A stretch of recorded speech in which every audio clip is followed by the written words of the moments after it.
నమస్కారం, విశ్వాస్ న్యూస్ కి స్వాగతం. హెడ్లైన్ చూద్దాం.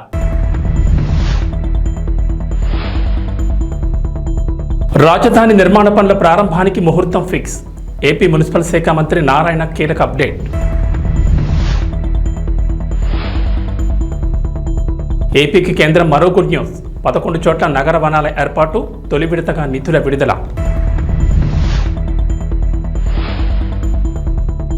తెలుగు రాష్ట్రాల్లో మరో టూరిస్ట్ స్పాట్, 2 స్టేట్స్ మధ్య ఐకానిక్ బ్రిడ్జ్.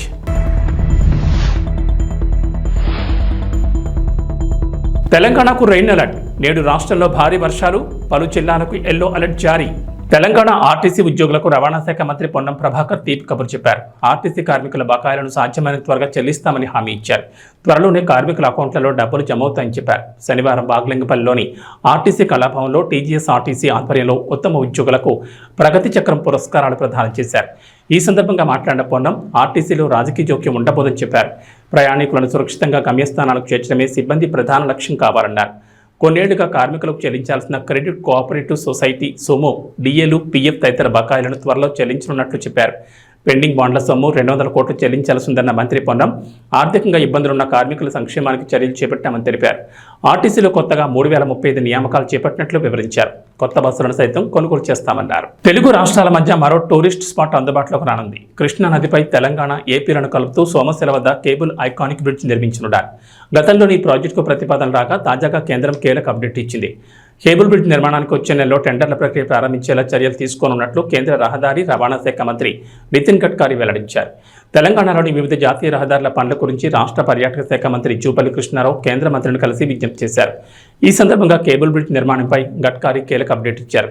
త్వరలో అవసరమైన పనులను పూర్తి చేసి సెప్టెంబర్ నెలాఖరులోగా టెండర్ల ప్రక్రియ ప్రారంభించనున్నట్లు చెప్పారు. కృష్ణా నదిపై తెలంగాణలోని సోమశిల, ఏపీలోని సిద్ధేశ్వరం గుట్టల మధ్య 1.08 కిలోమీటర్ల మేరకు ఈ ఐకానిక్ కేబుల్ బ్రిడ్జ్ నిర్మించి తలపెట్టారు. దేశంలో ఇప్పటికే ఉన్న తీగల వంతెనల కన్నా మెరుగ్గా ఈ ఐకానిక్ కేబుల్ బ్రిడ్జ్ నిర్మించేందుకు ఇప్పటికే కేంద్రం పలు నమూనాలను పరిశీలించింది. అందులో నుంచి ఒకదాన్ని ఎంచుకుని ఈ తరహాలో బ్రిడ్జ్ నిర్మాణానికి ఆమోదం గతంలోనే ఇచ్చింది. ఈ మార్గానికి ఇప్పటికే జాతీయ రహదారి నెంబర్ కూడా కేటాయించింది. బ్రిడ్జ్ నిర్మాణ పనులను జాతీయ రహదారుల సంస్థ చూసుకోనుంది. ఈ మేరకు టెండర్లు ఆహ్వానించనున్నట్లు గడ్కరీ వెల్లడించారు. ఆంధ్రప్రదేశ్ రాష్ట్రానికి కేంద్రం మరో శుభవార్త వినిపించింది. ఆంధ్రప్రదేశ్ వ్యాప్తంగా నగర వనాల అభివృద్ధికి నిధులు మంజూరు చేసింది. ఏపీలోని 11 ప్రాంతాల్లో నగర వనాల అభివృద్ధి కోసం కేంద్రం నిధులు మంజూరు చేసినట్లు AP deputy CM Pawan Kalyan వెల్లడించారు. 11 మున్సిపల్ కార్పొరేషన్లు, మున్సిపాలిటీల్లో నగర వనాల ఏర్పాటుకు గాను తొలి విడతగా 15.4 కోట్లు మంజూరు చేసినట్లు పవన్ కళ్యాణ్ తెలిపారు. విశాఖపట్నం, కర్నూలు, కడప, చిత్తూరులో 2 చోట్ల నగర వనాలు ఏర్పాటు చేయనున్నట్లు పవన్ కళ్యాణ్ తెలిపారు. అలాగే శ్రీకాళహస్తి, తాడేపల్లిగూడెం, పెనుకొండలోనూ నగర వనాలు ఏర్పాటు చేయనున్నట్లు వివరించారు. నెల్లిమర్ల, కదిరి, కాతిబుక్కలో కూడా కేంద్ర నిధుల సహాయంతో నగర వనాలు ఏర్పాటు చేయనున్నట్లు చెప్పారు. మరోవైపు డిప్యూటీ సీఎం పవన్ కళ్యాణ్ శనివారం అటవీశాఖ అధికారులతో భేటీ అయ్యారు. నగర వనాల ఏర్పాటుపైన వారితో చర్చించారు. ఈ సందర్భంగా ప్రస్తుతం రాష్ట్ర వ్యాప్తంగా 50 నగర వనాలను అభివృద్ధి చేస్తున్నట్లు అధికారులు పవన్ కళ్యాణ్కి వివరించారు. వచ్చే 100 రోజుల్లోనే 30 నగర వనాలు పూర్తి చేసి ప్రారంభోత్సవానికి సిద్ధం చేస్తామని చెప్పారు. ఏపీ రాజధాని అమరావతి విషయంలో టీడీపీ కూటమి ప్రభుత్వం వేగంగా అడుగులు వేస్తోంది. అమరావతి నిర్మాణం దిశగా పలు కీలక నిర్ణయాలు తీసుకుంటోంది. ఇప్పటికే అక్కడ జంగిల్ క్లియరెన్స్ పనులను చేపట్టారు. ముఖ్యమంత్రిగా బాధ్యతలు స్వీకరించిన తర్వాత సీఎం చంద్రబాబు నాయుడు కూడా అమరావతిలో పర్యటించి నిర్మాణాలను పరిశీలించారు. ఏపీలో ఏ అంటే అమరావతి, పి అంటే పోలవరం అని సాక్షాత్తు సీఎం చెప్పారంటేనే ప్రస్తుతం ప్రభుత్వ రాజధాని నిర్మాణాన్ని ఎంత సీరియస్గా తీసుకుంది అనేది అర్థమవుతుంది. అయితే అమరావతి రాజధాని నిర్మాణం ఎప్పటి నుంచి ప్రారంభిస్తారనే విషయంలో మంత్రి నారాయణ క్లారిటీ ఇచ్చారు. రాజధాని నిర్మాణంపై కీలక అప్డేట్ ఇచ్చారు. ఈ ఏడాది డిసెంబర్ 1వ తేదీ నుంచి అమరావతి రాజధాని నిర్మాణ పనులు ప్రారంభమవుతాయని మంత్రి నారాయణ చెప్పారు. 4 ఏళ్లలోపు రాజధాని నిర్మాణం పూర్తి చేయాలనే ఆలోచనతో ఉన్నట్లు చెప్పారు. రాజధాని నిర్మాణం కోసం 60,000 కోట్లు అవసరం అవుతుందని మంత్రి అంచనా వేశారు. అయితే అభివృద్ధిని ఒక్కచోటే పరిమితం చేయడం తమ ప్రభుత్వ ఉద్దేశం కాదన్న నారాయణ, రాజధానితో పాటుగా 26 జిల్లాలను కూడా అభివృద్ధి చేస్తామన్నారు. కృష్ణా జిల్లా కంకిపాడులో జరిగిన కెడ్రస్ సౌత్ కాన్ 2024 కార్యక్రమానికి నారాయణ హాజరయ్యారు. ఈ సందర్భంగా మాట్లాడిన నారాయణ, నిర్మాణ రంగంలో బిల్డర్ల అనుమతుల కోసం ప్రత్యేక సాఫ్ట్వేర్ తెస్తామన్నారు. అలాగే సింగిల్ విండో అనుమతులపైన చర్చిస్తామన్నారు. ఇక సాధ్యమైన త్వరగా రాజధాని నిర్మాణం పూర్తి చేసి ప్రపంచంలోని ఉత్తమ నగరంగా అమరావతిని తీర్చిదిద్దామని నారాయణ అన్నారు. తిరుపతి స్విమ్స్ వైద్యులు శనివారం నిరసన బాటపడ్డారు. హాస్పిటల్లో చికిత్స తీసుకుంటున్న పేషెంట్ బంగారాజు డ్యూటీలో ఉన్న డాక్టర్పై దాడి చేయడంతో ఆసుపత్రి జూనియర్ డాక్టర్లు ధర్నాకు ఉపక్రమించారు. తమకు న్యాయం చేయాలంటూ నినాదాలతో హోరెత్తించారు. టీటీడీ ఈవో వచ్చేంత వరకు నిరసన కొనసాగిస్తున్నామని జూనియర్ వైద్యులు అన్నారు.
కూడా ఇమీడియట్ గా మేము క్విక్ రియాక్షన్ ఫోర్స్ అనేది ఇక్కడ పర్మనెంట్ గా 24 hours వర్కింగ్ కౌంటర్ ఓపెన్ చేపిస్తున్నాం. ఇట్లా కౌంటర్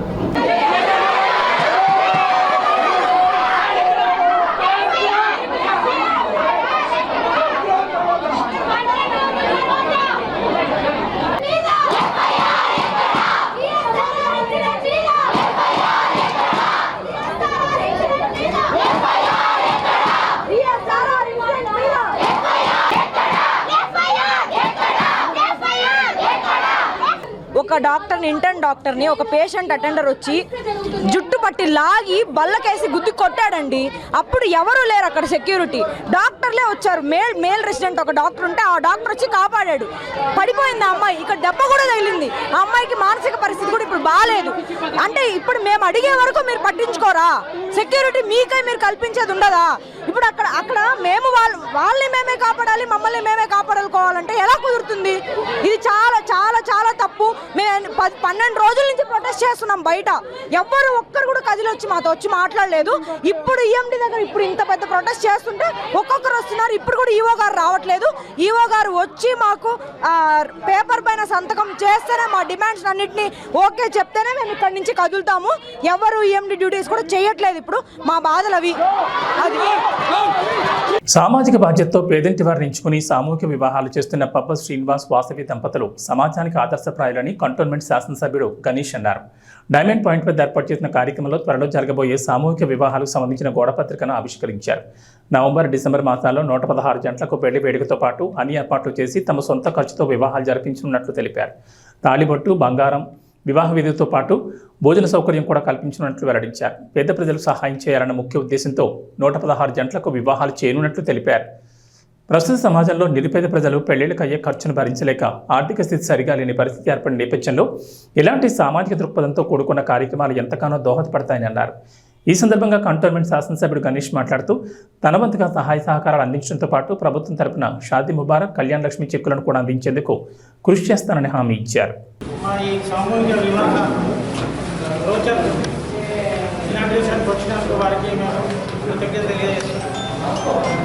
తర్వాత ఇది 116 మంది పేద కుటుంబాలకు సామూహిక వివాహం చేయాలని నా కొడుకు నేను నిర్ణయం తీసుకోవడం వల్ల ఇది మేము ఈ కార్యక్రమం జరపాలని తీసుకున్నాము. అందుకు పెద్దల ఆశీర్వాదం తీసుకొని ప్రతాపన్న గారు, ఎమ్మెల్యే గారు, మధుకర్ గారు, రవీంద్ర గారు, సదానంద్ వీళ్ళంతా కూడా సహకరించి మేము మీడియా మిత్రులు మీరంతా సహకరిస్తే ఈ కార్యక్రమం చాలా సక్సెస్ఫుల్ అవుతుందనే ఆలోచనతో ఇందులో తీసుకున్నాము.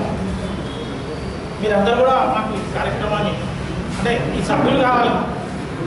కళ్యాణం జరిపించుకునే పేద కుటుంబాలు మాకు దగ్గరికి వస్తే వాళ్ళకి కంపల్సరీ పుస్తే మట్టెలు, బట్టలు, ఇంకా కొంచెం పేదవాళ్ళు ఉంటే వాళ్ళకి వస్తువులు కూడా స్టీల్ సామాన్లు అట్లాంటివి కూడా ఇవ్వడానికి నిర్ణయించుకున్నాము.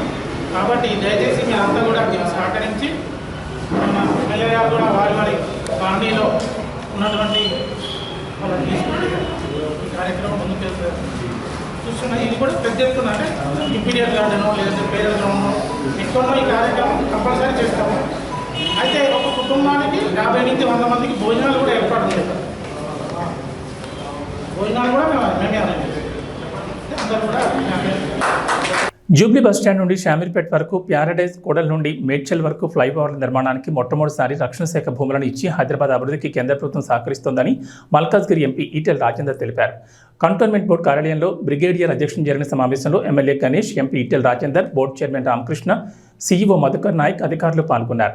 సమావేశంలో సర్వీస్ ఛార్జీలు తీసుకోవడానికి కృషి చేస్తానని ఈటెల తెలుపగా, ఇప్పటికే వివిధ అభివృద్ధి కార్యక్రమాలకు రాష్ట్ర ప్రభుత్వం నుంచి నిధులు తీసుకొచ్చానని, స్పోర్ట్స్ కాంప్లెక్స్ భవన నిర్మాణానికి కూడా నిధులు తీసుకొస్తానని ఎమ్మెల్యే గణేష్ హామీ ఇచ్చారు. ఈ సందర్భంగా ఈటెల రాజేందర్ మాట్లాడుతూ కంటోన్మెంట్ అభివృద్ధికి కేంద్ర ప్రభుత్వం కట్టుబడి ఉందని అన్నారు. అనేకేళ్ల నుంచి ఉంటున్న పేద ప్రజలకు స్థలాలను రాష్ట్ర ప్రభుత్వం భూమిని కేటాయించి క్రమబద్ధీకరించాలని, చనిపోయిన 125 మంది పారిశుద్ధ్య కార్మికుల కుటుంబ సభ్యులకు కారుణ్య నియామకాలు చేయాలని విన్నవించినట్లు వెల్లడించారు. గణేష్ మాట్లాడుతూ కంటోన్మెంట్ అభివృద్ధికి రాష్ట్ర ప్రభుత్వం పూర్తి సానుకూలంగా ఉందని, ఇటీవలనే 5.49 కోట్ల నిధులు విడుదల చేయడం జరిగిందని తెలిపారు. కేంద్రం నుంచి రావాల్సిన సర్వీస్ ఛార్జీలు రాకపోవడం కారణంగానే అభివృద్ధి కుంటుపడిందని, ఇప్పటికైనా పెండింగ్ ఛార్జీలు తీసుకొచ్చే విధంగా ప్రయత్నం చేయాలని ఎంపీని కోరినట్లు పేర్కొన్నారు. ధోబిఘాట్లో స్పోర్ట్స్ కాంప్లెక్స్ కోసం ఇవ్వాలని కోరినట్లు, అక్కడ రాష్ట్ర ప్రభుత్వ సహకారంతో అంతర్జాతీయ స్థాయి ప్రమాణాలతో నిర్మాణం చేపట్టనున్నట్లు స్పష్టం చేశారు. అందరికీ నమస్కారం. ఈరోజు బోర్డు మీటింగ్ సందర్భంగా అనేక విషయాలు చర్చలో భాగంగా యాజ్ ఎమ్మెల్యేగా కొన్ని విషయాలు మన కంటోన్మెంట్ కాన్స్టిట్యున్సీకి ఏదైతే అవసరం ఉందో దాని మీద చర్చించడం జరిగింది. చర్చతో పాటు రిప్రజెంటేషన్ కూడా ఇవ్వడం జరిగింది. ముందుగా ఫస్ట్ మన కంటోన్మెంట్ బోర్డు పరిధిలో ఉన్న ఏరియాలో ఇప్పటిదాకా ఏదైతే కమ్యూనిటీ హాల్స్ కట్టి స్లాబ్లు వేసి పిల్లర్లు వేసి కొన్ని దగ్గర గోడలు కట్టి సగంలో ఆపేసింది ఉంది, అవన్నీ ఇన్కంప్లీట్ ఉన్న కమ్యూనిటీ హాల్ అన్నీ కంప్లీట్ చేయాలనేది చెప్పడం జరిగింది. రెండవది, ఈరోజు రాష్ట్ర ప్రభుత్వం మన గౌరవ ముఖ్యమంత్రి రేవంత్ రెడ్డి గారు స్పోర్ట్స్కు ప్రాధాన్యత ఇచ్చి స్పోర్ట్స్ యూనివర్సిటీలు తీసుకురావడం, ప్రతి పార్లమెంట్ కాన్స్టిట్యున్సీకి ఒక స్పోర్ట్స్ స్కూల్ పెట్టడం జరుగుతుంది. అందులో భాగంగానే రాష్ట్ర ప్రభుత్వం కూడా ఒక ప్రపోజల్ పెడితే వారు ఒప్పుకొని ఇక్కడ మనకు స్పోర్ట్స్ కాంప్లెక్స్కి కూడా నిధులు కేటాయిస్తారని చెప్పడం జరిగింది. మన ధోబిఘాట్ గ్రౌండ్స్ని స్పోర్ట్స్ కాంప్లెక్స్కి కేటాయించాలని కూడా మాట్లాడడం, మరి రిప్రజెంటేషన్ ఇవ్వడం కూడా జరిగింది. అక్కడ ఒకవేళ స్పోర్ట్స్ కాంప్లెక్స్ కట్టుకోగలిగితే రాష్ట్ర ప్రభుత్వం నిధులు ఇస్తుంది.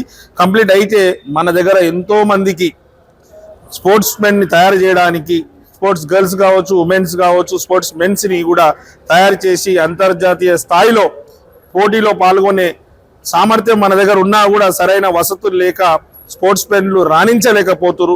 వాళ్ళందరూ రాణించాలనేది నా ఉద్దేశంతో స్పోర్ట్స్ కాంప్లెక్స్ కూడా కట్టాలని ప్రపోజల్ పెట్టడం జరిగింది. వీళ్ళు స్టేట్ గవర్నమెంట్ తోటి మాట్లాడుకొని కాంప్లెక్స్ కూడా వీళ్ళు ల్యాండ్ ఇస్తే కంటోన్మెంట్ వాళ్ళు మనకు అది వస్తుంది. అంతతో కాకుండా మెర్జర్ది కూడా ఎక్కడి దాకా వచ్చింది, మెర్జ్ కూడా కావాల్సిన అవసరం ఉందని కూడా మాట్లాడడం జరిగింది. ముఖ్యంగా ఒకసారి ఏమో మెర్జ్ చేస్తా అంటారు, మళ్ళీ ఒకసారి ఎలక్షన్ అని గత సంవత్సరం చేసి ఇప్పటిదాకా ఎలక్షన్ లేదు, సరిగ్గా మెర్జ్ లేదు. కాబట్టి దాని మీద ఎంపీ గారిది ఏంది ఒపీనియన్ అని కూడా అడగడం జరిగింది. వారేమో మెర్జ్ అయితే బాగుంటుంది, కానీ మెర్జ్కు వారికి మిగతా జరగాల్సినవి జరిగితే బాగుంటుంది అన్నారు. వారు కూడా ఎలక్షన్ పెడితే బాగుంటుంది అనేది చెప్పడం జరిగింది. మరీ ముఖ్యంగా చాలా డెవలప్మెంట్ కావాల్సి ఉన్న మన బోర్డు కూడా కాలేకపోతుందంటే మనకు రావాల్సిన సర్వీస్ ఛార్జెస్ సరిగ్గా రాకపోవడం కారణంతో ఇది డెవలప్మెంట్ జరగలే. కాబట్టి సర్వీస్ ఛార్జెస్ ఎంత బకాయే ఉంది ఇప్పటిదాకా, మనకు ఎందుకు తీసుకురాలేదు? వేరే కంటోన్మెంట్ బోర్డ్స్కి సర్వీస్ ఛార్జెస్ వచ్చినా మన కంటోన్మెంట్ బోర్డుకి ఎందుకు రాలేదని కూడా అడగడం జరిగింది. దాన్ని తీసుకురావాల్సిందిగా ఎంపీ గారిని కోరడం అయింది, అక్కడ ప్రెసిడెంట్ గారిని కూడా కోరడం అయింది. కాబట్టి ఆ ఫండ్స్ వస్తే బాగుంటుంది. మీ అందరికీ తెలుసు రాష్ట్ర ప్రభుత్వం ఎంత సానుకూలంగా ఉంది. మొన్న కూడా 5.49 crores ఈ డెవలప్మెంట్కి నిధులు ఇచ్చింది. అదే మాదిరిగా నిధులు తీసుకురావాలని కూడా చెప్పడం జరిగింది. ఇంకా మెర్జు ఎలక్షను గత బోర్డు మీటింగ్లో కూడా ఏదైతే గాంధీ కమ్యూనిటీ హాల్ని కట్టాలని చెప్పడం జరిగింది, డంప్ యార్డ్ని అక్కడి నుంచి తొలగించాలని చెప్పడం జరిగింది. దాని మీద కూడా మళ్ళీ ఒకసారి ప్రస్తావన తీసుకురావడం జరిగింది. మరీ ముఖ్యంగా లాస్ట్ టైం ఎక్కడెక్కడైతే మాకు ల్యాండ్స్ ఇస్తే మేము ఫంక్షన్ హాల్స్ కట్టడానికి వీలైతుందని చెప్పడం, దాని మీద కూడా చర్చ అయింది. ఇంకా కూడా ఏమైనా ల్యాండ్స్ వస్తే ఇవ్వాలని కూడా అడగడం జరిగింది. ఇవంతా ఒక భాగం అయితే మాకు ఒక పెద్ద కన్ఫ్యూషన్, ఒక డౌట్ ఉండే. మాటికి కొంతమంది మోడీ ఫండ్ అని చెప్తే మోదీ గారు సొంత నిధులు ఎంత ఇస్తారంటే వారు ఏమన్నారు, మోదీ గారు సొంత నిధులు ఏముండదు, ఏమున్నా ప్రజానిధులతో డెవలప్మెంట్ అవుతుంది, కానీ పర్సనల్ మోదీ గారి నుంచి ఏం ఫండ్స్ రాలేదని చెప్పారు. ఇవన్నీ జరిగింది ఈ రోజు. Thank you.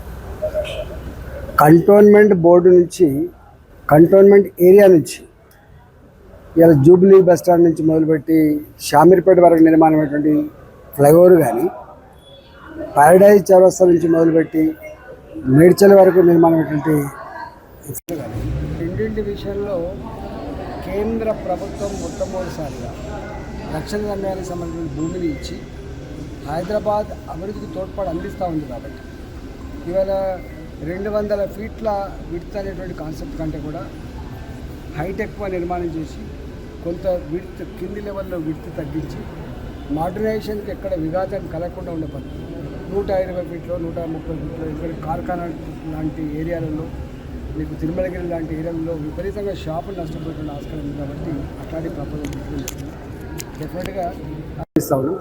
భారతీయ జనతా పార్టీగా మేముగా ఇలా అభివృద్ధిని కాంక్షిస్తూనే ప్రజలకు సంబంధించిన ఇబ్బందులు లేకుండా చూడడం మా ధర్మం నెంబర్ 1. నెంబర్ 2, పేదవాళ్ళు అనేక సంవత్సరాలు ఇల్లు కట్టుకొని ఉన్నారు కాబట్టి 30 ఏళ్ళుగా 40 ఏళ్ళుగా 50 ఏళ్ళుగా ఉన్నారు కాబట్టి చిన్న 60 గజాలు 70 గజాలలో నిర్మాణం చేసుకున్నారు కాబట్టి రాష్ట్ర ప్రభుత్వ పరంగా భూములు కంపెన్సేట్ చేసి వాటిని అన్నిటి కూడా రెగ్యులరైజ్ చేయాలనేటువంటి కాన్సెప్ట్ని కూడా మేము రైజ్ చేయడం జరిగింది. 3వది, ఈ కంటోన్మెంట్లో పనిచేసే లేబర్ ఎవరైతే ఉన్నారో 4th క్లాస్ లేబర్, మరీ ముఖ్యంగా మున్సిపాలిటీలో మురికిలో పనిచేసే లేబర్ ఎవరైతే ఉన్నారో వాళ్ళు 40 ఏళ్ళకి పాపం చనిపోతారు. వాళ్ళకు 5% కంపాషనేట్ పోస్ట్ ఇవ్వాలనేటువంటి సిస్టమ్ ఏదైతే ఉందో వీళ్ళకు వర్తించకూడదు. దీంట్లో ఎక్కువ మంది చచ్చిపోతారు, 10% చచ్చిపోతారు, 15% చచ్చిపోతారు. కాబట్టి వాళ్ళకి కంపాషనేట్ పోస్టులు ఎంతమంది అయితే చనిపోయినారో 125 మంది పెండింగ్ ఉన్నాయి కాబట్టి ఆ 125 మందికి ఇలా వాళ్ళకు కంపాషనేట్ పోస్ట్ ఇవ్వాలనేటువంటిది కూడా చర్చ జరిగింది.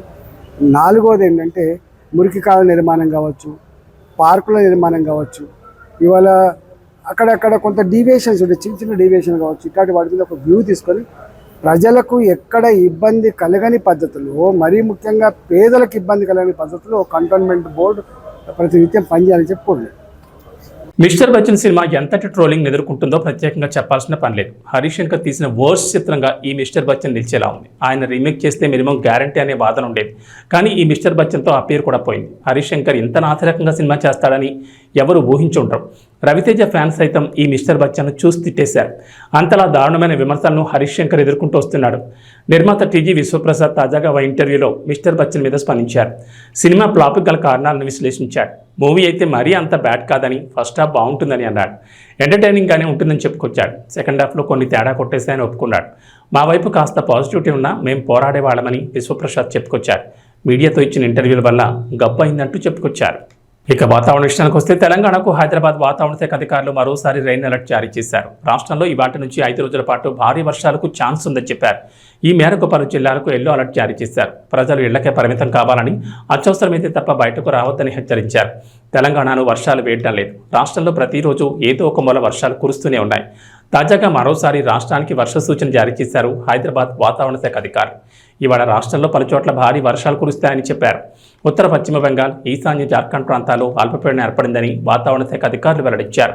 దీనికి అనుబంధంగా ఆవర్తనం కూడా సగటు సముద్ర మట్టానికి 7.6 కిలోమీటర్ల ఎత్తులో కేంద్రీకృతమైందని అన్నారు. ఏబీ బులెటిన్ విశేషాలు. నమస్కారం.